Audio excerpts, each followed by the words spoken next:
Good morning and Happy New Year. Wanted to bring a word to you as we start this new day, start this new year off, and try to be an encouragement to you. When I began to get up this morning and pray and study my Bible a little while, my mind went to this brand new year because I'm praying about a lot of what's ahead. And as I began to think about the new year, I think about all of the things that are before us that are unknown things that I don't know. I don't know how this is going to turn out and that's going to turn out.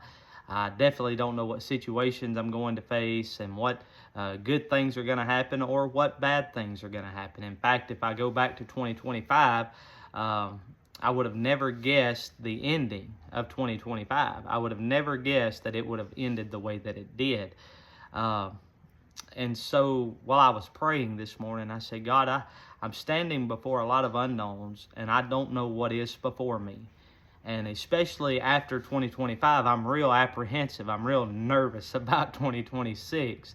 And so I said, God, how do I deal with that? And this word came to my heart, and just immediately, it's like God said this. He says in Jeremiah 29:11, "For I know the thoughts I think toward you." Then I go back to Jeremiah chapter 1, verse number 5, and he said, "Before I formed thee in the belly, I knew thee." What that is telling me is that while my future to me is unknown, is that it's known to God. That there's nothing in my life that I'm going to face or go through, good or bad, that God didn't already know about, that God hadn't seen, that He hadn't already went before me.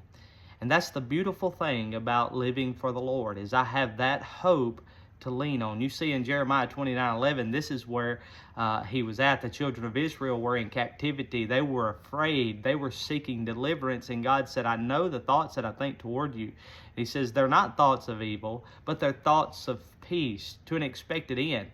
And I'm reminded of Romans 8:28, where he said, "For all things work together good."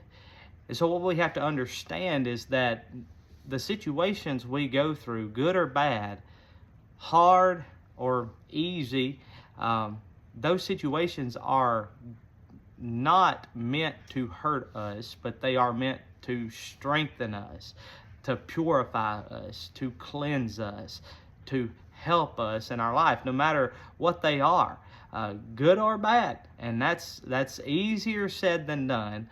But what do we do with an unknown future today, in an unknown 2026? Well, we trust the all-knowing God. Well, there's your truth for the morning. Y'all have a blessed day.